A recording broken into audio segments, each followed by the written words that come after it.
কাম কৰা এনেকুৱা যাতে পৰিচয় হৈ যায়, যোৱা এনেকৈ যাতে খোজ থাকি যায়। জীৱনটো সকলোৱে পাৰ কৰে বন্ধুসকল, জীৱন জীয়া এনেকৈ যাতে মিছাল হৈ যোৱা। বন্ধুসকল, আজি মই ক'বলৈ যাব ওলাইছো পৃথিৱীৰ সকলোতকৈ ডাঙৰ two wheeler company Hero MotoCorp মানে হিৰো গ্ৰুপৰ বিষয়ে। দেশ স্বাধীন হোৱাৰ আগতে ব্ৰিজমোহনলাল মুঞ্জালে নিজৰ তিনি ভাতৃৰ লগত এই কোম্পানী আৰম্ভ কৰিছিল।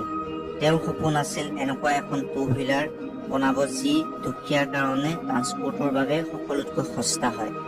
কিন্তু তেওঁ এই সপোন দিঠক কৰিবলৈ তেওঁৰ ওচৰত ইমান পইচা নাছিল, যাৰ কাৰণে তেওঁ বিজনেছৰ আৰম্ভণি চাইকেলৰ পাৰ্টছ বিক্ৰী কৰাৰ পৰা আৰম্ভ কৰিছিল। আৰু পাৰ্টছ বিক্ৰী কৰিয়ে তেওঁ হিৰো গ্ৰুপক পৃথিৱীৰ সকলোতকৈ ডাঙৰ টু হুইলাৰ কোম্পানী কেনেকৈ বনালে, এই সকলোবোৰ জানিম এই ভিডিঅ'টোত। আহক তেন্তে আপোনাৰ সময় নষ্ট নকৰাকৈ আৰম্ভ কৰোঁ। বন্ধুসকল, কাহিনীটো আৰম্ভ হয় 1 জুলাই 1923 চনৰ পৰা, য'ত অবিভাজিত ভাৰতৰ কামালিয়া নামৰ ঠাইত ব্ৰিজমোহনলাল মুঞ্জালৰ জন্ম হৈছিল। ভাৰত পাকিস্তান বেলেগ হোৱাৰ পিছত কামালিয়া এতিয়া পাকিস্তানত আছে। ব্ৰিজমোহনলালে মাত্ৰ 20 বছৰ বয়সতে নিজৰ তিনি ভাতৃ দয়ানন্দ, সত্যানন্দ আৰু ওম প্ৰকাশৰ লগত কামালিয়াৰ পৰা অমৃতসৰলৈ আহিছিল। আৰু পিছত তেওঁলোকে বহুত সৰু স্তৰৰ পৰা চাইকেল পাৰ্টছৰ ব্যৱসায় আৰম্ভ কৰিছিল। লাহে লাহে যেতিয়া ব্যৱসায় আহিব ধৰিলে, তেতিয়া তেওঁৰ হাতত অলপ পইচা আহিব ধৰিলে।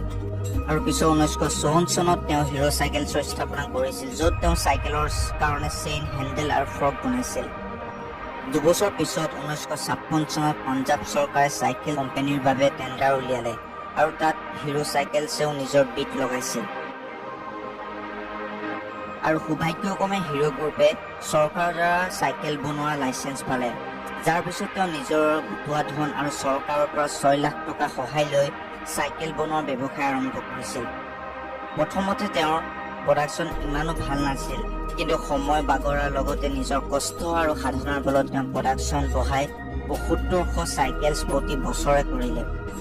আৰু 1975লৈকে হিৰো চাইকেলছ ভাৰতৰ সকলোতকৈ ডাঙৰ চাইকেল বনোৱা কোম্পানী হ'লগৈ, যাৰ পিছত তেওঁ চাইকেলছ বৃহৎ পৰিমাণে বিদেশত বিকাৰ আৰম্ভ কৰিছিল।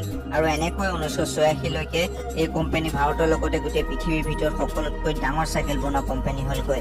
আৰু সেই বছৰতে তেওঁ এই ৰেকৰ্ড গিনিজ বুক অফ ৰেকৰ্ডত অন্তৰ্ভুক্ত হৈছিল। আৰু যদি আজিৰ কথা কওঁ, তেনেহ'লে সেই কোম্পানীয়ে প্ৰত্যেক দিন 19,000 চাইকেলছ বনায়। চাইকেলছ মেনুফেকচাৰিং হিচাপে ডাঙৰ সফলতা পোৱাৰ পিছত হিৰো গ্ৰুপে মটৰ চাইকেলছ বনাবলৈ আৰম্ভ কৰিছিল। আৰু প্ৰথমবাৰ তেওঁ হিৰো মেজেষ্টিক ম'পেড বনাইছিল। আৰু পিছত 1984 তেওঁ মটৰ চাইকেলছ বনাবলৈ জাপানৰ কোম্পানী হোণ্ডাৰ লগত পাৰ্টনাৰশ্বিপ হৈছিল। বছ ইয়াৰ পৰাই তেওঁ আৰু সফলতাৰ ফালে আগবাঢ়িলে। তাৰ পিছত হিৰো গ্ৰুপে হোণ্ডাৰ লগত লগ লাগি মটৰ চাইকেলছ বনাবলৈ হাৰিয়ানাৰ ধেৰুহেৰা নামৰ ঠাইত প্লেণ্ট লগাইছিল।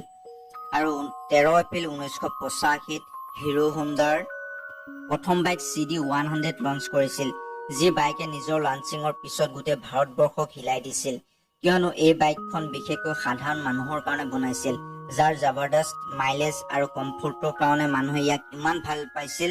আৰু এইটোৱে কাৰণ আছিল যে 1985 পৰা 2002লৈকে Hero Honda 86 lakh motor cycles বিক্ৰী হৈছিল। আৰু সেই সময়লৈকে প্ৰত্যেক দিন 16,000 মটৰ চাইকেলছ বনাইছিল। আৰু পিছত মটৰ চাইকেলছ মেনুফেকচাৰিং হিচাপে হিৰো হোণ্ডাই সফলতাৰ পতাকা উৰুৱাৰ পিছত আগষ্ট 2011ত বেলেগ হোৱাৰ সিদ্ধান্ত লৈছিল। কিন্তু ভাৰতত হিৰো হোণ্ডাৰ মটৰ চাইকেলছ 2013লৈকে বিক্ৰী হৈছিল, কিয়নো হিৰোৱে হোণ্ডাৰ নাম ইউজ কৰিবৰ কাৰণে তেওঁলোকক ৰয়েলটি দিছিল।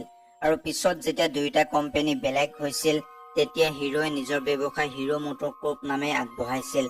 আৰু আজিৰ সময়ত হিৰো মটৰ কৰ্প পৃথিৱীৰ সকলোতকৈ ডাঙৰ মটৰ চাইকেল বনোৱা কোম্পানী হয়। আৰু ভাৰতত 46% মানুহে হিৰো কোম্পানীৰ বাইক ইউজ কৰে। বন্ধুসকল, সফলতাৰ এক বেলেগ ইতিহাস ৰচাৰ পিছত 1 নৱেম্বৰ 2015ত 92 বছৰ বয়সত ব্ৰিজমোহনলাল মুঞ্জালে এই পৃথিৱীক এৰি থৈ গ'লগৈ। কিন্তু ইয়াৰ আগতে তেওঁ নিজৰ লাইফে আমাক বহুত কথাই শিকালে। বন্ধুসকল, কেনেকৈ ব্ৰিজমোহনলাল মুঞ্জালে চাইকেলছৰ পাৰ্টছ বিক্ৰী কৰাৰ পৰা আৰম্ভ কৰি পৃথিৱীৰ সকলোতকৈ ডাঙৰ মটৰ চাইকেল মেনুফেকচাৰিং কোম্পানী বনালে, দেখিলেনে? সঁচাটো এইটো যে यदि हमारे हौसले बुलंद और इरादे नेक हो तो कभी ना कभी सफलता हमारे कदम जरूर सुनते हैं। আপোনাৰ বহুমূলীয়া সময় দিয়াৰ বাবে হৃদয়ৰ পৰা প্ৰেমপূৰ্বক ধন্যবাদ। আপুনি আমাৰ এই ভিডিঅ'টো লাইক কৰি আমাৰ মনোবল বঢ়াব পাৰে। বন্ধুসকল, আৰু এনেকুৱা ভিডিঅ' মিছ নকৰিবলৈ আপুনি আমাৰ চেনেলটো ছাবস্ক্ৰাইব কৰি ল'ব। ধন্যবাদ।